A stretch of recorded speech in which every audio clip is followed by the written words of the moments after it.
أبي القاسم محمد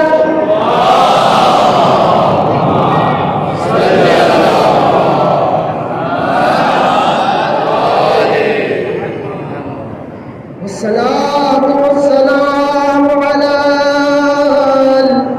الأطيبين الأطهرين المعصومين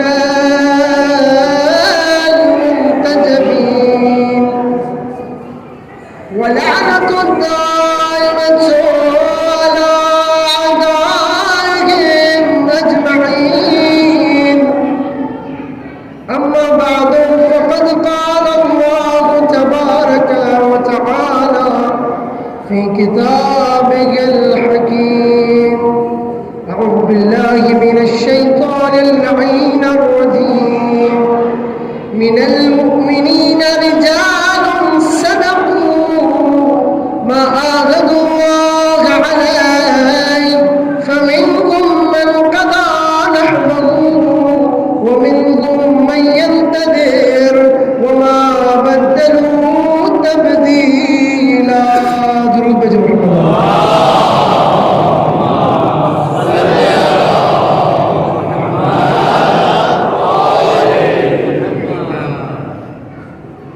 شب جمعہ ہے، دعا کی قبولیت کی شب ہے، شب شہداء ہے، شب امام حسین ہے، اور دعائے امام زمانہ سے بہتر دعا کون سی ہے؟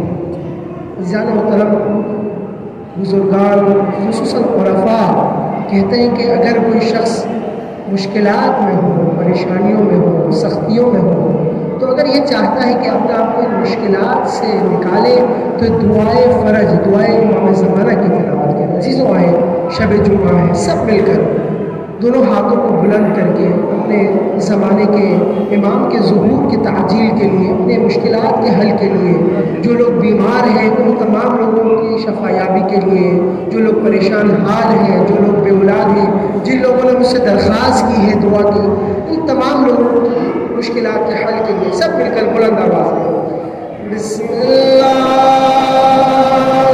الرحمن الرحیم. اللہم قل لوليك الحجة ابن صلواتك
سید الشہداء عبداللہ الحسین. ہم کتنے سعادت مند ہیں اس سے ہم خود باخبر نہیں ہیں. ہم کتنے خوش نصیب ہیں ہم خود اس بارے میں نہیں جانتے. پروردگار نے ہم پر کتنا لطف کیا ہے اس سے ہم بے خبر ہیں. کیوں عزیزان محترم؟ کیونکہ پروردگار نے ہمیں توفیق دی کہ ہم مجلس حسین میں شرکت کریں. سعادت کیا ہے؟ سعادت کیا مال کا زیادہ ہو جانا سعادت کہلاتا ہے؟ دنیا کی آسائش سعادت کہلاتی ہے؟ مال و متاع کا زیادہ ہو جانا سعادت کہلاتا ہے یا نہیں؟ سعادت کی کچھ اور تعریف ہے۔ سعادت کس کو کہتے ہیں؟ سعادت کا مطلب کیا ہے؟ سعادت سے مراد کیا ہے؟ عزیزان محترم، عموماً ہماری مٹیریلسٹک زندگی کے اندر، ہماری مادی زندگی کے اندر ہم سعادت یہ سمجھتے ہیں کہ ہمارے پاس مال و دولت ہو۔ ہم سعادت اس چیز کو سمجھتے ہیں کہ ہمارے پاس اچھا گھر ہو۔ ہم سعادت اس چیز کو سمجھتے ہیں کہ ہمارے پاس بہترین گاڑی ہو۔ ہم سعادت اس چیز کو سمجھتے ہیں کہ میرا بہترین اسٹیٹس ہو معاشرے میں۔ لیکن آیا پروردگار کے ہاں سعادت کی ڈیفینیشن ہے؟ پروردگار اپنے بندے کے لیے جس سعادت کو چاہتا ہے، آیا یہی سعادت ہے یا نہیں؟ سعادت کا کچھ اور مطلب ہے۔ عزیزان گرامی، پروردگار کے ہاں سعادت کا مطلب یہ ہے کہ انسان پروردگار کا عابد ترین فرد بنے، پروردگار کا بندہ بنے۔ بندہ، اگر انسان پروردگار کی بندگی میں آ جائے، اگر انسان پروردگار کی بندگی اختیار کرے تو اسے کہتے ہیں سعادت، اسے کہتے ہیں سعادت۔ اور اس بندگی کے لیے پروردگار متعال نے خصوصاً ہمیں جو نعمت دی ہے وہ امام حسین کی مجلس میں۔ امام حسین کی مجلس سے انسان سعادت مند بن سکتا ہے۔ سعادت مند، ممکن ہے انسان کے پاس مال و دولت نہ ہو، ممکن ہے انسان کے پاس اسٹیٹس نہ ہو، ممکن ہے انسان کے پاس اچھی گاڑی نہ ہو، لیکن مجلس حسین میں وہ آ کر اپنے گناہوں کو دھو دیتا ہے۔ اس سے بڑھ کر سعادت کیا ہو سکتی ہے؟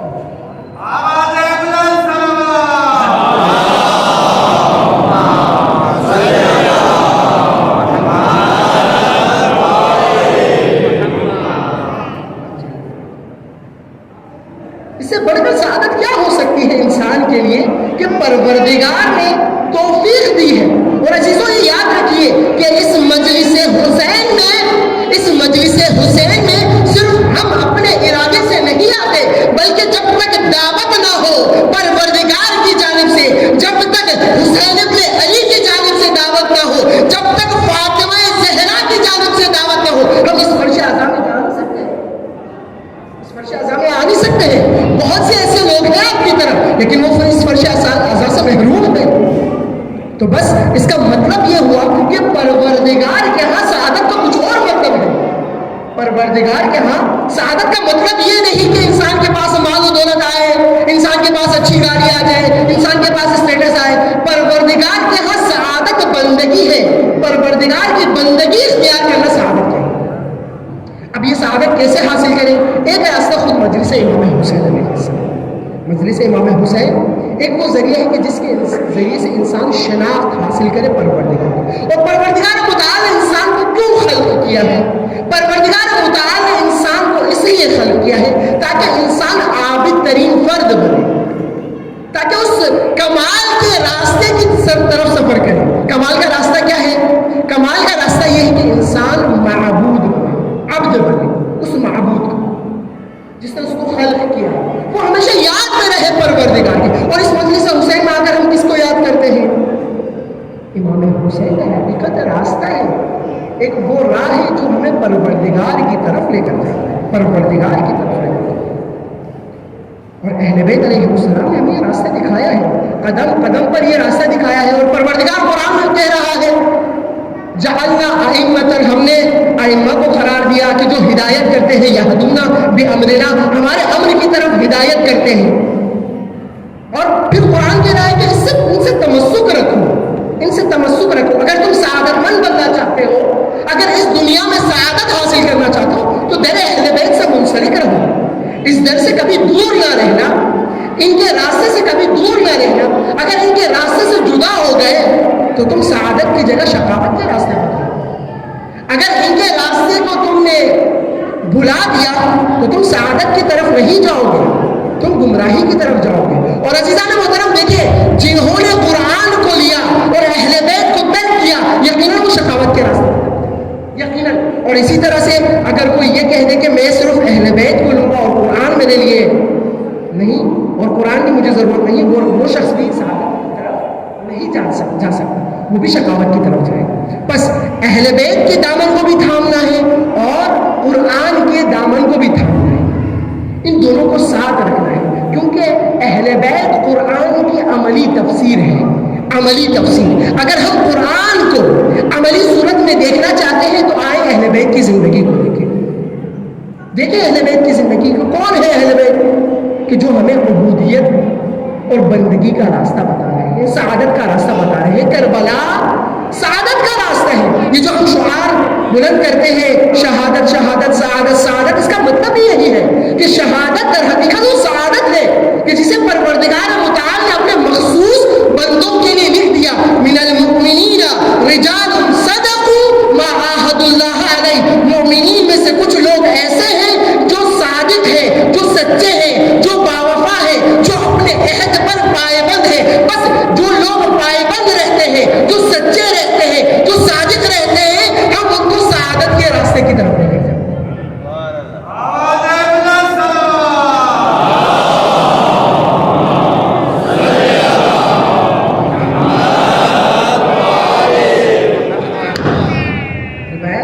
صلوات جو ہے وہ بلند آواز میں پڑھی جائے، کیونکہ جو شخص صلوات آہستہ آواز میں پڑھتا ہے تو روایت ہے کہ اس سے بخیل ترین فرد کوئی نہیں، بلند آواز میں پڑھی جائے۔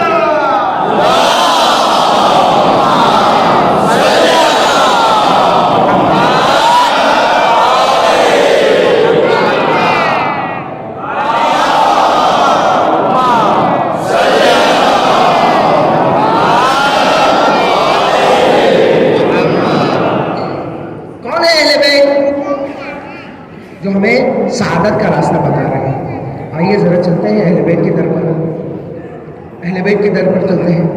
رسول فرما گئے کہ لوگوں اپنے گھر کو علی کے ذکر سے زینت دو، اپنی محفلوں کو علی کے ذکر سے زینت دو۔ زینوا بمجالسکم بذکر علی ابن ابی طالب لأنہ ذکری وذکری ذکر اللہ وذکر اللہ عبادہ۔ اپنے گھروں کو، اپنی محفلوں کو، اپنی مجلسوں کو علی ابن ابی طالب کے ذکر سے زینت دو، اس لیے کہ ان کا ذکر میرا ذکر، میرا ذکر خدا کا ذکر، اور خدا کا ذکر عبادت، اور خدا کا ذکر عبادت۔ بس جو بھی علی کا ذکر کرے تو اس نے رسول اللہ کا بھی ذکر کیا ہے اور اسی طرح سے خدا کا بھی ذکر کیا ہے، بس یہ عبادت ہے۔ جو بھی حسین کا ذکر کرے تو اس نے رسول کا بھی ذکر کیا ہے اور خدا کا بھی ذکر کیا ہے۔ کیوں؟ کیونکہ رسول فرما رہے ہیں امام حسین کے بارے میں، حسین منی وانا من الحسین، حسین مجھ سے ہے اور میں حسین سے ہوں۔ اس کا مطلب کیا ہوا عزیزان محترم؟ یہ کیا رسول اکرم صلی اللہ علیہ وآلہ وسلم اپنی رشتہ داری نبھا رہے ہیں؟ نہیں نہیں، صرف رشتہ داری نہیں نبھا رہے بلکہ مقام حسین کو بتا رہے ہیں۔ رسول بتا رہے ہیں جہاں جہاں تک میری رحمت نازل ہوگی، جہاں جہاں تک میری رحمت کا سایہ ہوگا، وہاں وہاں تک حسین کی رحمت کا بھی سایہ۔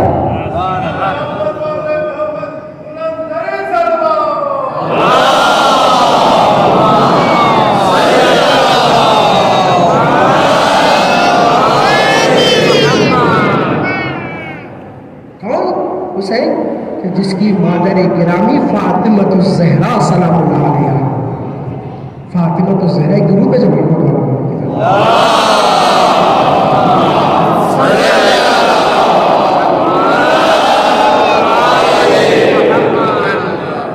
فاطمہ کہ جس کے بارے میں حدیث ہے کہ زہرائے مرضیہ کو زہرا اس لیے کہا گیا ہے کہ ظہر نورہا لملائکۃ السماء کما یظہر نور الکواکب لأہل الارض۔ زہرائے مرضیہ کو زہرا اس لیے لقب دیا گیا ہے کہ زہرا کے نور سے آسمان میں جو ستارے ہیں وہ زہرا کے نور سے اپنی نورانیت لیتے ہیں۔ آسمان کے ستارے اپنی نورانیت زہرائے مرضیہ سے لیتے ہیں۔ کون زہرا؟ کہ جو جس کے زیارت میں ہم پڑھتے ہیں امتحنک اللہ قبل ان یخلقکی فوجدکی لممتحنکی صابرا۔ اے فاطمہ، آپ کا امتحان پروردگار نے بہت قبل لے لیا ہے، بہت قبل لے لیا. اور پروردگار نے آپ کو صابرہ پایا ہے, صابرہ پایا ہے. صرف یہ نہیں, میرے مولا امیر المؤمنین علیہ السلام فاطمہ کی عظمت کچھ اس طرح سے بیان کر رہے ہیں کہ لو حسن شخصا لو کان حسن شخصا لکانت فاطمہ بل ہی آدم. اگر دنیا کی تمام خوبیوں کو جمع کر دی جائے تو وہ بنتی ہے فاطمہ, لیکن فاطمہ اس سے بھی زیادہ افضل تر ہے.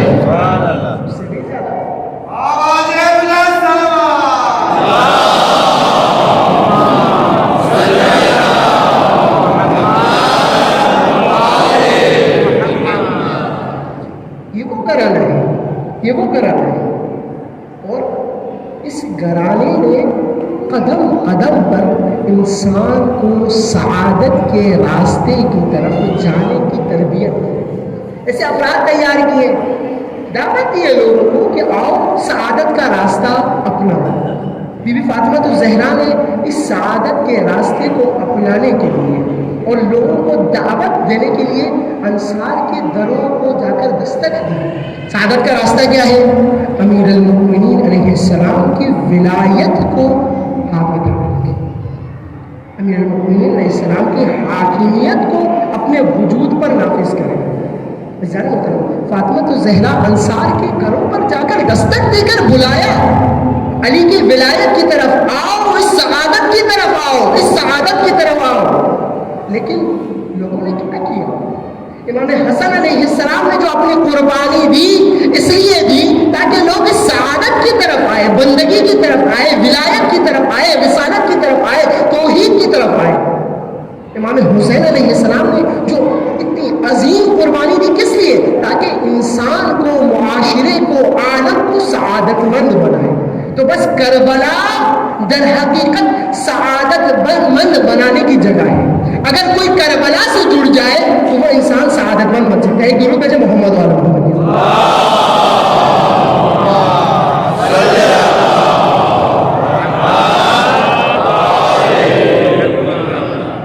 کربلا در حقیقت سعادت مند بنانے کی جگہ ہے. آپ کے حضور بیان کیا کہ کربلا سے جو چیزیں ہمیں ملتی ہیں, جو فضیلتیں ہمیں ملتی ہیں, جو اقدار ہمیں ملتی ہیں, اسے ہم نے لینا ہے. کربلا سے جو چیزیں ہمیں ملتی ہیں, جو درس ہمیں ملتا ہے, اسے اپنی زندگی میں ہمیں نافذ کرنا ہے. اگر ہم کربلا سے ملنے والی فضیلتوں کو اپنی زندگی میں احیا کریں گے تو ہم زمینہ فراہم کر سکتے ہیں, ظہور کے لیے راستہ بنا سکتے ہیں. انسان اگر سعادت مند ہوگا تو ہی ظہور کے لیے راستہ بنا سکے گا. اگر انسان مطیع ہوگا تو ہی ظہور کے لیے راستہ بنا سکتا ہے. اگر انسان ولایت پذیر ہوگا, ولایت محور زندگی گزارے گا تو ہی ظہور کے لیے راستہ بنا سکتا ہے. اگر انسان اہل بیت کے ساتھ تمسک اختیار کرے گا تو ہی ظہور کے لیے راستہ بنا سکتا ہے. اگر انسان قرآن کے ساتھ زندگی گزارے گا, قرآن کو اپنی زندگی میں شامل کرے گا, قرآن کی آیات کو اپنی زندگی میں شامل کرے گا, قرآن کو اپنی زندگی میں شامل کرے گا تو ہی انسان ظہور کا راستہ بنا سکتا ہے, تو ہی انسان ظہور کا راستہ بنا سکتا ہے. لیکن اگر ان چیزوں سے ہم غافل رہیں, کیسے ہم ظہور کا راستہ بنا سکتے ہیں؟ عزیزان کرام, قرآن سے تمسک, اہل بیت سے تمسک کا مطلب یہ ہے کہ ہم ان تعلیمات کو اپنی زندگی میں, اپنے کیریکٹر میں, اپنے رفتار میں, اپنے گفتار میں, ان تمام چیزوں میں ان تعلیمات کو نافذ کریں. ہم اصول زندگی کے ان سے لیں کہ جو ہمیں سعادت مند بناتے ہیں. قرآن انسان کو سعادت مند بنانے کے لیے, اہل بیت انسان کو سعادت مند بنانے کے لیے. لیکن مشکل کہاں آتی ہے؟ مشکل یہ آتی ہے کہ ہم غفلت کا شکار, بعض اوقات غفلت کا شکار ہوتے ہیں اور بعض اوقات ہم سادگی اور بے بصیرتی کا مظاہرہ کرتے ہیں. غفلت کا مطلب یہ ہوا کہ انسان بھول جاتا ہے, دنیا کی مادیت اسے جکڑ لیتی ہے, دنیا کی مادیت اس کو اپنی طرف کھینچ لیتی ہے. اور ایک اور مرتبہ یہ ہوتا ہے کہ انسان کو سب کچھ معلوم ہوتا ہے, انسان کو پتہ ہوتا ہے کہ یہ قرآن ہے, قرآن کی تعلیمات ہے, یہ اہل بیت ہے, یہ ولایت ہے, اس ولایت کو مجھے اپنی زندگی میں نافذ کرنا ہے, سب کچھ معلوم ہوتا ہے, لیکن اس کے باوجود بھی وہ صحیح راستے کا انتخاب نہیں کرتا. مشکل کہاں آتی ہے؟ مشکل یہ ہوتی ہے کہ بعض اوقات انسان کے پاس بصیرت کی کمی ہوتی ہے. بصیرت انسان کے پاس نہیں ہوتی کہ وہ کس راستے کو اختیار کرے. بصیرت کا مطلب کیا ہے عزیزان گرامی؟ بصیرت کا مطلب یہ ہے کہ انسان جان سکے، صحیح راستے کو انتخاب کر سکے، صحیح راہ کو انتخاب کر سکے. کیونکہ بہت سے ایسے لوگ تھے کہ جو ائمہ کے زمانے میں تھے لیکن انہوں نے صحیح راستہ اختیار نہیں کیا. وہ جانتے تھے کہ امیر المومنین علیہ السلام کون ہے، وہ جانتے تھے کہ امام حسن کون ہے، وہ جانتے تھے کہ امام حسین کون ہے. کوفے والوں نے کیا کیا؟ کئی ہزار خطوط لکھے تھے، کئی ہزار خطوط، لیکن جب وقت آیا تو وہ اپنی امام کی حمایت سے پیچھے ہٹ گیا. کیا وجہ تھی عزیزان گرامی؟ کون سی ایسی چیز تھی؟ ایک مسئلہ دنیا داری، غفلت، اور دوسرا مسئلہ بصیرت کا نہ ہو. بصیرت کا مطلب یہ ہے کہ انسان معاملات کو پرکھے سمجھے. دیکھیں ایک مرتبہ بصیرت در حقیقت دیکھنے کو کہتے ہیں، لیکن ہر دین کو بصیرت نہیں کہا جاتا. بصیرت کا مطلب ایک سادہ ترین مفہوم یہ ہے کہ دیکھیں ابھی اس وقت آپ مجھے دیکھ رہے ہیں، میں آپ کو دیکھ رہا ہوں، اس دین کو کہتے ہیں بصیرت. یہ جو آپ کا مجھے دیکھنا ہے، آپ اپنی ظاہری آنکھوں سے جو چیز دیکھ رہے ہیں اس کو کہتے ہیں بصارت. لیکن ایک دل کی آنکھیں ہوتی ہیں، ایک باطنی آنکھیں ہوتی ہیں کہ جس کے ذریعے سے انسان معاملات کو سمجھتا ہے، معاملات کو درک کرتا ہے، راستے کو اختیار کرتا ہے، بہترین راستے کو اختیار کرتا ہے. اس راستے کو ہم کہتے ہیں بصیرت، اس دین کو ہم کہتے ہیں بصیرت. یعنی انسان کی باطنی دین، باطنی دین سے انسان چیزوں کو دیکھے، معاملات کو پرکھے. بہت سے ایسے لوگ تھے کہ جن کے پاس اس دین کے نہ ہونے کی وجہ سے دھوکہ کھاتے، سروں میں سجدوں کے نشان تھے، سروں میں سجدوں کے نشان تھے، عبادت گزار تھے، کئی ہزار نمازیں پڑھتے تھے، کئی ہزار رکعت نمازیں پڑھتے تھے، لیکن امام کی نصرت کے وقت وہ میدان میں نہ آئے، گھروں میں بیٹھے رہے. دیکھیں عزیزان گرامی، دیکھیں اگر انسان کے پاس بصیرت ہو تو وہ معاملات کو سمجھ سکتا ہے. میں مثال دینا چاہتا ہوں. ایک درود بھیجے محمد والا.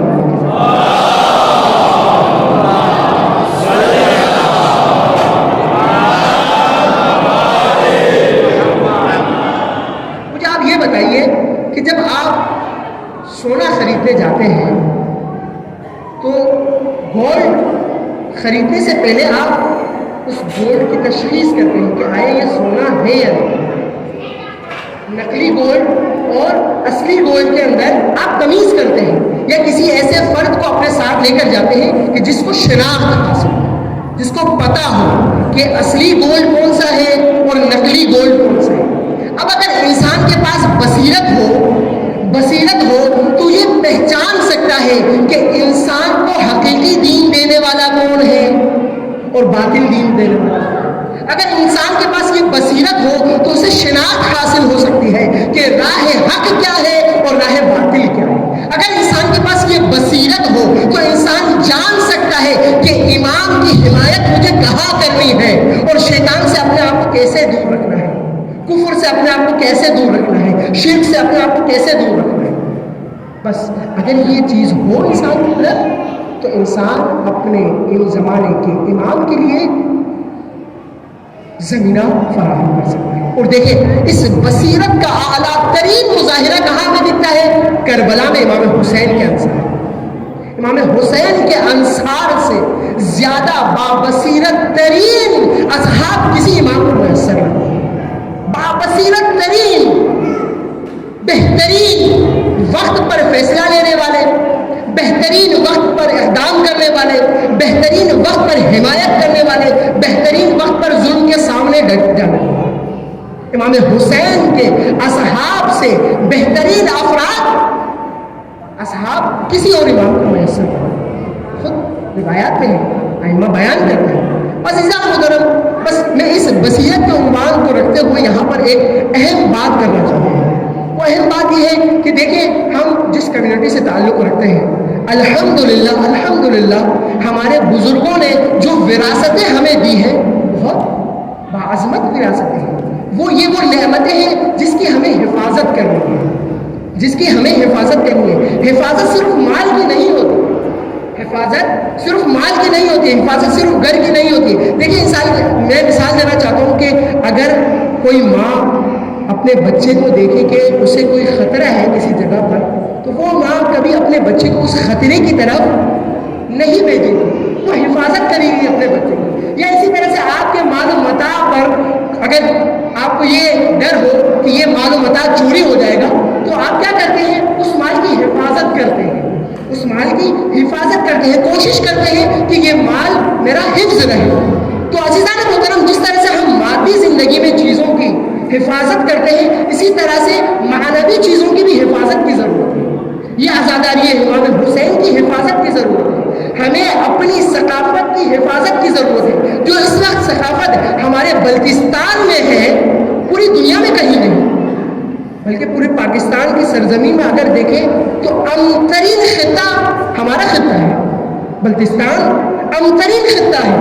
بلتستان کے لوگ معنوی اعتبار سے، عبادی اعتبار سے بہترین افراد ہیں. لیکن عزیزان گرامی، آپ یہ دیکھیں کہ اس وقت ایک منظم سازش کے تحت ہمارے لوگوں کو ان چیزوں سے دور کیا. ہمیں اپنی ثقافت کی حفاظت کی ضرورت ہے. ہمیں یہ دیکھنا ہے کہ کون سے ایسے عوامل ہیں کہ جن کے ذریعے سے ہماری ثقافت خراب ہو رہی ہے، ہماری اصیل اسلامی ثقافت خراب ہو رہی ہے. ہمارے بزرگوں نے جو چیزیں ہمیں وراثت میں دی ہیں وہ کیسے خراب ہو رہی ہیں. ثقافتی یلغار اس وقت جو ہمارے معاشرے کی طرف، خصوصاً بلتستان کی طرف دوام ہے، اسے ہمیں دیکھنے کی ضرورت ہے، پرکھنے کی ضرورت ہے. یہاں پر مجھے بصیرت اختیار کرنا ہے، یہاں پر مجھے بصیرت اختیار کرنا ہے. مجھے دیکھنا ہے کہ میرا معاشرہ کس سمت جا رہا ہے، میرے معاشرے میں کون لوگ نفوذ کر رہے ہیں، میرے معاشرے میں کون لوگ سرپرستی کر رہے ہیں، اور ہمیں کس طرف لے کر جا رہے ہیں، کس طرف لے کر جا رہے ہیں. ایسا تو نہیں ہے کہ یہ جو ہمارا حسینی معاشرہ ہے، یہ جو حسینی معاشرہ ہے، اسے کسی اور راستے کی طرف لے کر جایا جا رہا ہے. یہ جو عبادت گزار لوگ ہیں، یہ جو امن پسند لوگ ہیں، انہیں کسی اور طرف لے کر جایا جا رہا ہے. کہیں ایسا تو نہیں ہے. اسے سوچنے کی ضرورت ہے، اور ان تمام عوامل کو روکنے کی ضرورت ہے. ان تمام عوامل کو ہمارے معاشرے سے عفت اور حیا کو چھینا جا رہا ہے. آیا اس کی حفاظت کی ضرورت نہیں ہے؟ آیا اس کی حفاظت کی ضرورت نہیں ہے؟ کیا صرف ہمیں اپنی حفاظت کرنی ہے؟ نہ عزیزان گرامی، حیا کی بھی حفاظت کی ضرورت ہے، ثقافت کی بھی حفاظت کی ضرورت ہے، دین کی بھی حفاظت کی ضرورت ہے. ایسا نہ ہو کہ ہمارے پاس اس وقت الحمدللہ جو دین ہے، جو اقدار ہمارے پاس ہے، جو ثقافت، اسلامی ثقافت ہمارے پاس ہے، 10 سال 20 سال 30 سال کے بعد ہمارے پاس یہ ہمیں اس کی حفاظت کی ضرورت ہے. ہمیں دیکھنا ہے، ہمیں پرکھنا چاہیے کہ وہ کون سے عوامل ہیں کہ جو ہماری ثقافت کو، ہماری فرہنگ کو، ہمارے کلچر کو خراب کر رہے ہیں. وہ بیرونی طاقتیں کیا ہیں؟ وہ کون سی طاقتیں ہیں جو ہمارے بچوں کو ناچ گانے کی طرف لے کر جا رہے ہیں؟ ہمیں دیکھنے کی ضرورت ہے. یہ وہ چیزیں ہیں کہ جہاں سے شیطان نفوذ کرتا ہے اور آپ کو ایک الہی معاشرہ بننے سے روک دیتا ہے. یہ وہ چیزیں ہیں کہ جسے ہم نے روکنا ہے اور اپنے معاشرے کو ظہور کی طرف لے کر جانا، ظہور کی طرف. اور مجلس امام حسین علیہ السلام، عزیزان گرامی، دیکھیں یہ تلخ باتیں ہیں، یہ کچھ تلخ حقائق ہیں، لیکن یہ منبر حسین کے کچھ تقاضے ہیں. میرے اوپر بھی کچھ ذمہ داریاں ہیں، آپ کے اوپر بھی کچھ ذمہ داریاں ہیں. میرے اوپر ذمہ داری میری یہ ہے کہ میں حقائق کو بیان کروں. جو میرے اوپر فرض ہے اس منبر حسینی سے میں وہ چیزوں کو بیان کروں، کیونکہ میرے مولا نے خود فرمایا، کربلا کا مقصد میرے مولا اس طرح سے فرماتے ہیں کہ انی لم اخرج اشرا ولا بطرا، میں مفسد و باغی بن کر نہیں نکل رہا، انما خرجت لطلب اصلاح فی امت جدی، میں اس لیے نکل رہا ہوں تاکہ میں اپنے نانا کے جد کے دین کی اصلاح کر سکوں، میں اپنے نانا کے دین کی اصلاح کر سکوں. وہ خرافات، وہ تمام شیطنتیں جو دین میں آئی ہیں، ان سب کو مٹا سکوں، ان سب کو مٹا سکوں. اب میرا فریضہ نہیں ہے، امام حسین میرا فریضہ متعین کر رہے ہیں. کربلا میری ذمہ داری کو متعین کروا رہی ہے کہ میری ذمہ داری کیا ہے، میرے فرائض کیا ہے، مجھے کہاں پر میدان میں رہنا ہے، کہاں پر مجھے گھر میں رہنا ہے. فتنوں کے وقت مجھے گھر میں رہنا ہے، فتنوں میں مجھے سکوت اختیار کرنا ہے، اور ایسا سکوت اختیار کرنا ہے کہ دشمن کو فائدہ نہ ہو. مجھے میدان میں رہنا ہے، اپنی ثقافت کی حفاظت کرنی ہے، اپنے اقدار کی حفاظت کرنی ہے، اپنی دینی اقدار کی حفاظت کرنی ہے، مجھے اپنی عفت پاکیزگی کی حفاظت کرنی ہے، اپنے حیا کی حفاظت کرنی ہے. اس وقت ہمارے معاشرے کو جس طرف لے کر جایا جا رہا ہے، اس طرف ہمیں متنبہ رہنا ہوگا، ہمیں متنبہ رہنا ہوگا، خبر ہے کہ ہمارے معاشرے کے ساتھ کیا کیا جا رہا ہے. اگر ہم ان چیزوں کو پرکھیں گے، اگر ان چیزوں کو روکیں گے تو ہم ظہور کے لیے زمینہ فراہم کر سکتے ہیں. ایک درود بھیجو محمد صلی اللہ علیہ وسلم.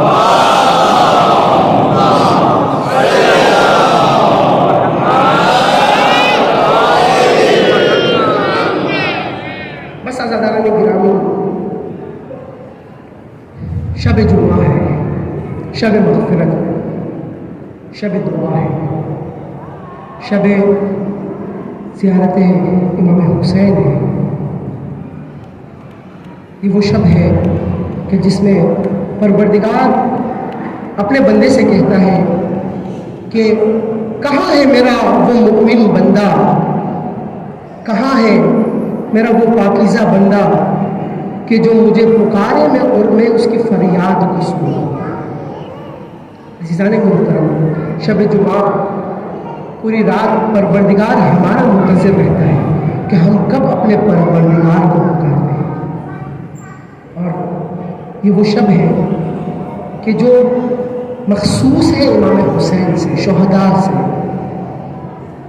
وہ شب کہ جس میں کربلا میں کئی ہزار فرشتے طواف کر رہے ہیں، کئی ہزار فرشتے.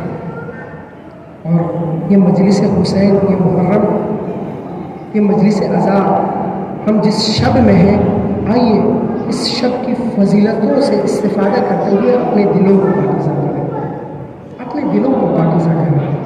چھوڑ دیں وہ تمام چیزیں جو ہمیں دنیا سے منسلک کرتی ہیں. ایک مرتبہ آئیں، سر کو جھکائیں بارگاہ حسین. ایک مرتبہ آ کر امام حسین سے کہیں مولا ہم آپ کے ہونا چاہتے ہیں، مولا ہماری یہ زندگی آپ کے لیے ہے. مولا ہمیں دنیا سے کچھ نہیں چاہیے، ہم یہ چاہتے ہیں کہ ہم حسینی بن جائیں، ہم یہ چاہتے ہیں کہ ہم کربلائی بن جائیں. کیا مولا ہمیں رد کریں گے؟ کیا مولا نہیں چاہیں گے کہ ہم کربلائی بن جائیں؟ کیا مولا نہیں چاہیں گے کہ ہم حسینی بن جائیں؟ آئیے عزیزوں، آج شب جمعہ ہے، امام حسین کے حضور جا کر یہ دعا کریں کہ مولا ہمیں اپنے زمانے کے امام کے منتظرین میں سے قرار دے، حقیقی منتظرین میں سے قرار دے، ایسے انتظار کرنے والوں میں سے قرار دے کہ جن کا دل اپنے مولا کے لیے تڑپتا ہو. ایسے انتظار کرنے والوں میں سے قرار دے کہ جن کے اعمال یہ دکھائی دیتے ہوں کہ یہ حقیقی انتظار کرنے والے ہیں، جن کا دل تڑپتا ہو، جو ضرورت محسوس کرتے ہو، اپنی امام کی کمی کی ضرورت کو محسوس کرتے ہو. کئی صدیاں گزر گئی ہیں، کئی صدیاں گزر گئی ہیں، لیکن ہم نے یوسف زہرا کو نہیں دیکھا، ان گناہگار آنکھوں نے اپنے زمانے کے امام کو نہیں دیکھا. آئیے عزیزوں،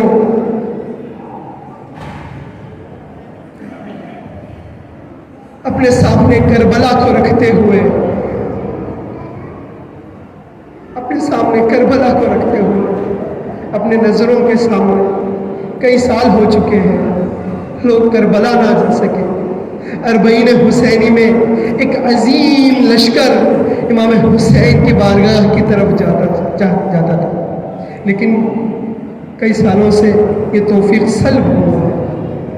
آئیے آج کی شب امام حسین سے مانگیں، اور امام حسین سے اسی طرح سے مانگیں جس طرح سے حر نے مانگا، جس طرح سے زہیر نے مانگا، جس طرح سے حبیب ابن مظاہر نے مانگا. السلام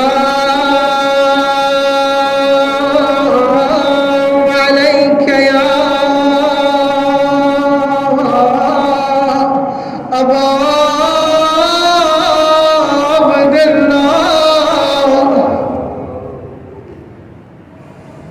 وعلى الأرواح التي حلت بفنائك، عليك مني جميعا سلام الله أبدا ما بقيت وبقي الليل والنهار.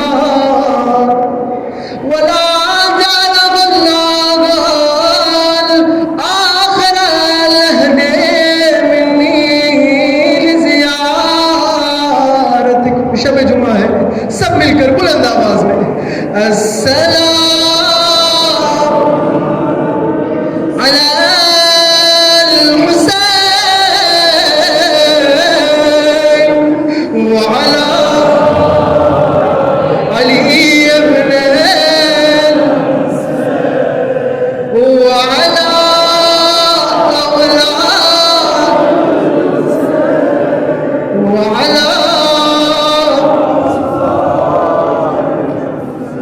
میرا سلام ان گھوٹوں پر جو پیاس کی شدت سے خشک ہو چکے تھے، میرا سلام اس ریشت ہر پر جو خون سے رنگین ہو چکی تھی، میرا سلام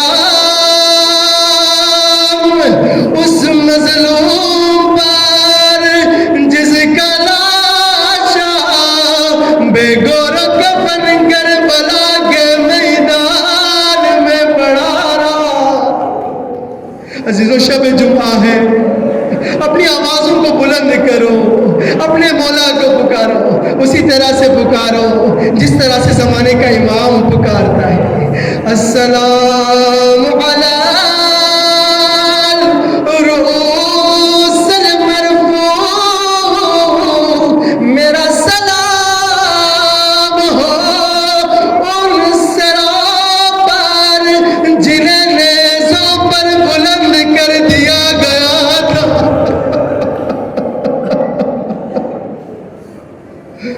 میرا سلام ہو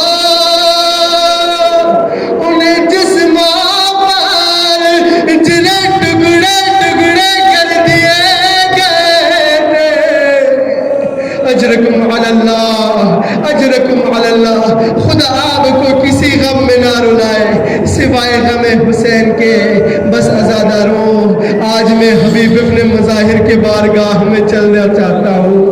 حبیب حسین کے بچپن کا ساتھی، حسین کو بڑا عشق ہے حبیب سے۔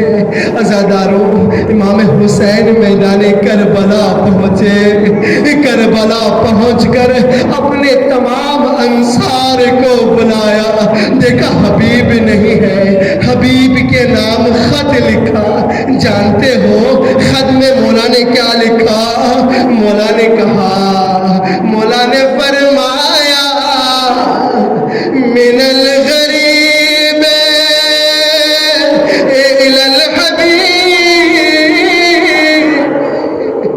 ایک غریب الوطن کی جانب سے، ایک بے وطن کی جانب سے میرے دوست حبیب کے خط میں کیا لکھا؟ میرے مولا نے لکھا، اے حبیب شاید تمہیں معلوم نہ ہو، حسین کربلا پہنچ گئے۔ حبیب تمہارا دوست کربلا پہنچ گیا ہے۔ حبیب حسین کربلا میں تنہا نہیں گئے، بلکہ حسین کے ساتھ 6 ماہ کا علی اصغر بھی ہے، حسین کے ساتھ سکینہ بھی ہے۔ حبیب جاننا چاہتے ہو حسین کے ساتھ زینب بھی ہے۔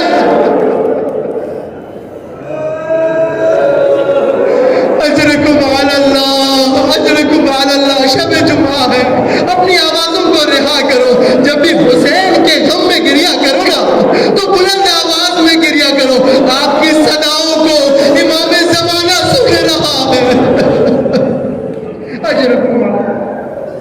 بس عزاداروں، حبیب تک مولا کا خط پہنچا، قاصد خط لے کر کوفہ گیا، مولا کا خط حبیب کو دیا۔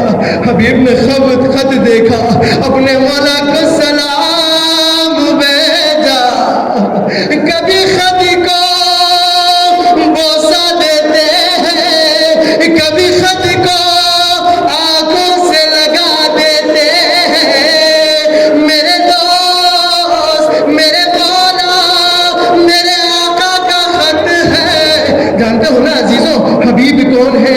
حبیب وہ ہے کہ جس کے بارے میں رسول فرماتے ہیں، رسول ایک مرتبہ کسی گلی سے گزر رہے تھے، ایک مرتبہ حبیب کو دیکھا، آئے نزدیک آئے، حبیب کو سینے سے لگایا، پیشانی کا بوسہ لیا۔ ایک مرتبہ اصحاب نے پوچھا یا رسول اللہ یہ کون ہے جسے آپ اتنا احترام دے رہے ہیں؟ جانتے ہیں رسول اللہ نے کیا کہا؟ رسول اللہ نے فرمایا ارے یہ حبیب ہے، یہ حسین کا عاشق ہے، جب بھی حسین قدم چلتا ہے تو حبیب حسین کے قدموں کی خاک کو اپنے آنکھوں سے لگا دیتا ہے۔ یہ ہے حبیب، حبیب کی منزلت یہ ہے۔ بس آزادارو حبیب کربلا پہنچے، اپنے مولا کے حضور آئے، انصار نے دیکھا حبیب آئے ہیں، تکبیر کی آوازیں بلند ہوئی، شور و غل ہوا۔ ایک مرتبہ خیام حسینی میں سیدانیوں نے شور و غل سنا، تکبیر کی آواز سنی، جناب زینب نے جناب فضا سے پوچھا اے فضا کون آیا ہے، یہ شور و غل کیوں ہے؟ جناب فضا نے کہا شہزادی حبیب بن مظاہر کربلا حسین کی نصرت کو آئے۔ غربت زینب دیکھیے، زینب کی غربت کو دیکھیے۔ جانتے ہو زینب کبریٰ نے کیا کہا؟ زینب کبریٰ نے فرمایا اے اماں فضا حبیب کو میرا سلام پہنچائیے، حبیب کو کہنا ہے حبیب تیرا شکریہ کہ تو کربلا آیا۔ امام حسین کے پاس تھے، ایک مرتبہ جناب فضا نے یہ پیغام حبیب کا پیغام حبیب کو پہنچایا، بتایا گیا اے حبیب زینب نے آپ کو سلام کہا ہے۔ جب جیسے ہی حبیب نے یہ آواز سنی، یہ پیغام سنا، سر پیٹنے لگے اور کہنے لگے واہ غربتا واہ مصیبتا، ارے یہ وقت آ گیا ہے علی کی بیٹی پر، یہ وقت آ گیا ہے کہ علی کی بیٹی اپنے غلاموں کو سلام بھیج رہی۔ اجرکم علی اللہ، اجرکم علی اللہ۔ بس عزیزوں دو جملے اور آپ کی زحمتیں تمام۔ شب جمعہ ہے، شب جمعہ ہے، بلند آواز میں گریا کرنا۔ بس آزاداران سید الشہداء شب عاشور نمودار ہوئی، ظہر عاشور ہوا، نماز کا وقت ہوا جاتا ہے۔ میرے مولا نے حبیب سے کہا اے حبیب ذرا جائیے نماز کی مہلت لے آئیے۔ حبیب گئے، ابن نمیر سے کہا اے لئین ہمیں ذرا مہلت دو، میرا آقا نماز پڑھنا چاہتا ہے۔ بس آزادارو یہ وہ وقت تھا کہ ابن نمیر نے کہا ارے تمہاری نماز قبول نہ ہوگی۔ ایک مرتبہ حبیب نے کہا اے لئین کیا تمہاری نماز قبول ہوگی اور رسول کے بیٹے کی نماز قبول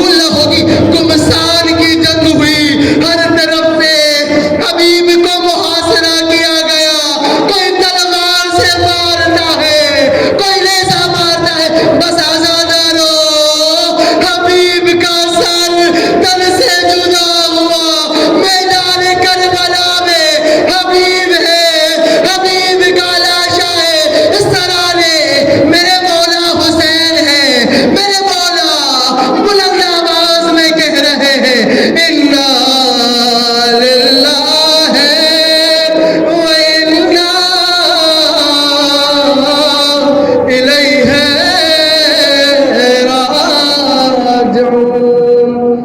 وسيعلم الذين ظلموا أي منقلب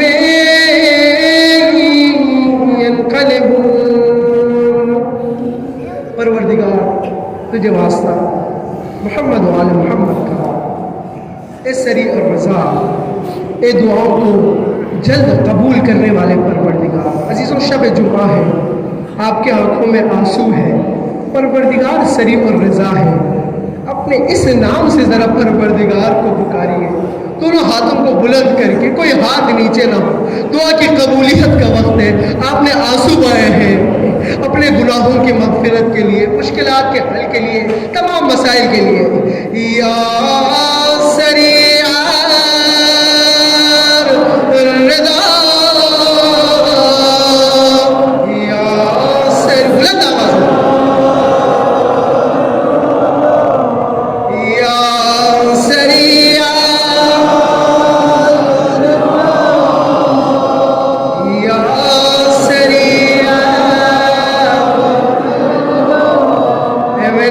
بلند آواز میں، میرے ان تمام گناہوں کو بخش دے جو مجھے حسینی پہ رونے سے روک دیتے ہیں۔ اے میرے پروردگار، جو لوگ مشکلات میں ہیں ان کی تمام مشکلات کو آسان کر دے۔ اے میرے پروردگار، جو لوگ بے اولاد ہیں، باب الحوائج کا صدقہ، علی اصغر کا صدقہ، ان تمام لوگوں کو اولاد نرینہ عنایت فرما۔ اے پروردگار، تجھے واسطہ محمد و آل محمد کا ہمیں توفیق دے کہ ہم اہل بیت کے زندگی کے مطابق اپنی زندگی گزار سکے۔ اے پروردگار، تو ہمارے جوانوں کو علی اکبر کی سیرت پر چلنے کی توفیق عنایت فرما۔ اے میرے اللہ، تجھے واسطہ بیمار کربلا کا، اے پروردگار تجھے واسطہ سجاد کا، جو لوگ بیمار ہیں ان تمام لوگوں کو شفائے کاملہ عاجلہ عنایت فرما۔ اے میرے اللہ، اے میرے اللہ، تجھے واسطہ محمد و آل محمد کا ہماری ماؤں کو، بہنوں کو سیرت زہرا پر چلنے کی توفیق عنایت فرما۔ میرے اللہ، تو ہمیں توفیق دے کہ ہم اپنے بچوں کی الہی تربیت کر سکیں۔ اے میرے اللہ، شب جمعہ گئے، اے میرے پروردگار ہمیں توفیق دے کہ ہم ظہور کا زمینہ فراہم کر سکیں۔ اے میرے اللہ، تجھے واسطہ محمد و آل محمد کا مراجع الزام بالخصوص آیت اللہ سیستانی رہبر معظم کی حفاظت فرما۔ اے اللہ، تجھے واسطہ محمد و آل محمد کا جو لوگ دین کی خدمت انجام دے رہے گے، جو لوگ اس مجلس اعزاء کو برپا کر رہے ہیں، یہاں کے منتظمین جو خدمت گزار عزادار، ان کی عبادت کو اپنے بارگاہ میں قبول فرما، ان کی توفیقات خیر میں اضافہ فرما۔ اے میرے اللہ، ہمیں توفیق دے کہ ہم اپنے زمانے کے امام کی نصرت کر سکیں۔ اے میرے اللہ، آخری دعا ہے، بلند آواز میں آمین کہنا۔ اے میرے پروردگار، تو ہمیں توفیق دے کہ امام زمانہ کے لشکر میں شامل ہو سکے۔ اے میرے اللہ،